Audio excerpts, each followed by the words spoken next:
Now that you have learned about the elements of art, it's time to put these into practice in a creative way. This is a project I look forward to every year. It's so fun and it's functional. So to build your sketchbook, you should have a front and back cover. These are covered with a material called gesso, and that primes the surface and makes it a little bit easier to paint on. You should also have just about 30 pieces of paper.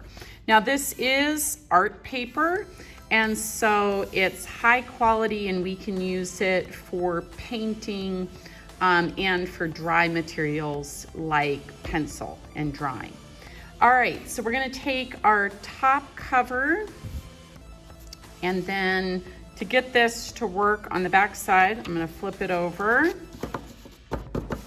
And sometimes this is a little bit tricky to get started, so you may have to ask for help. But once you get it going, you're gonna see it actually goes pretty smoothly. Then I'm gonna use this black squiggly guy, and I'm gonna start to fish this through.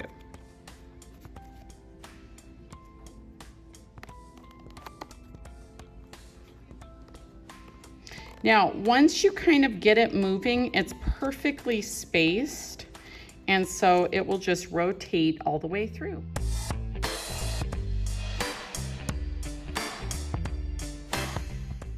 You'll notice after you finish that twirly-whirly part that there is a little bit extra. You're gonna wanna snip that off. I find that it's easier, instead of snipping with the tips of your scissors, to get further down. Whoops, and that guy went flying. Okay, so now we've got Sketchbook. I think it's going to be wise if we go ahead and use a Sharpie and print our names on the inside cover of the front. And then you can also put your class code. That way we know it's yours. And then you're gonna have the option to do a number of different kinds of projects that focus on color mixing. You'll have a full class period to do the front, and if you have time, you could also do the back as well. The only thing I want you to be mindful of is that the paper's inside, so whatever you do, you're gonna want to be pretty neat and to really focus on craftsmanship so that we don't have paint in those holes or get all of our pages dirty with paint.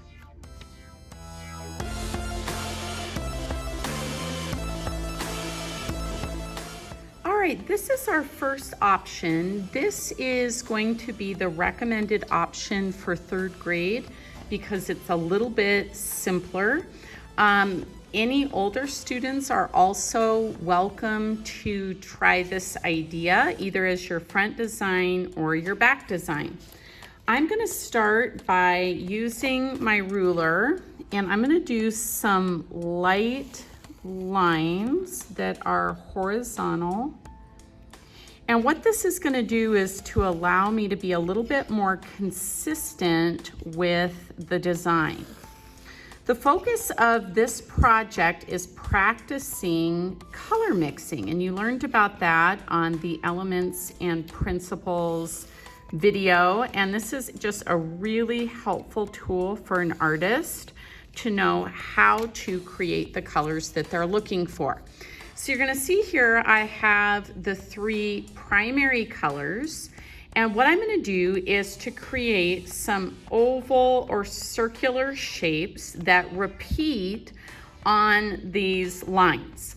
I want to include the primaries, and then I'm gonna mix each of the 2 primaries to create secondaries, and then I could even do what are called tertiary colors from there. So I want to make sure that I include all of the primaries and all of the secondaries. Now it's going to be important in between colors that you thoroughly rinse your brush. So you definitely need water. I would suggest paper towel as well. Otherwise, it's really easy to accidentally do the blending on your brush when we're starting with these pure colors. All right, I'm going to start with yellow, and then I'm going to move to red, and then I'm going to move to blue, and then we'll talk about how to mix secondary colors.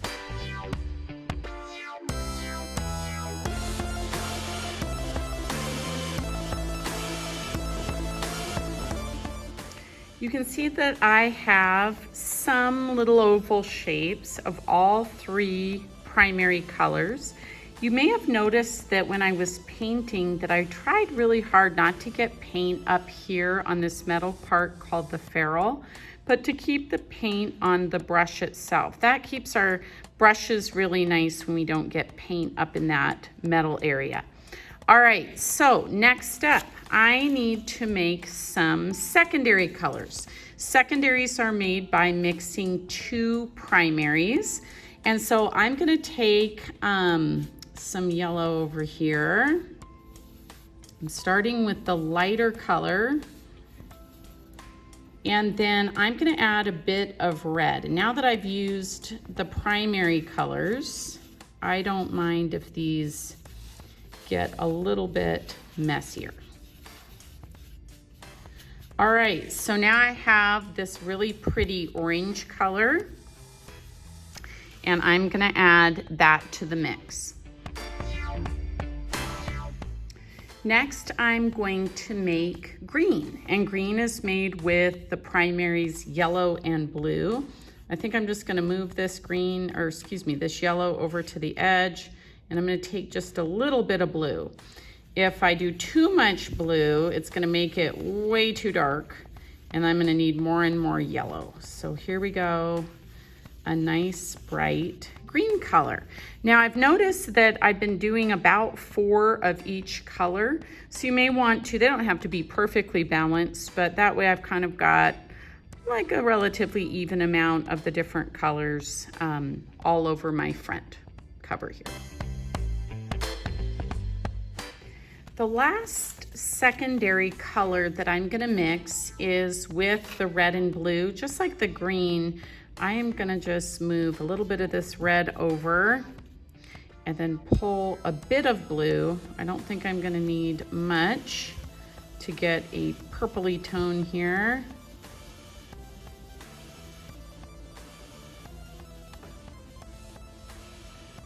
That's looking good. And then I'm gonna add the purple to my design as well. I've still got a few spaces free. So at this point, I am just going to pick some of my favorite colors and go ahead and fill those in. You could also leave some blank if you prefer.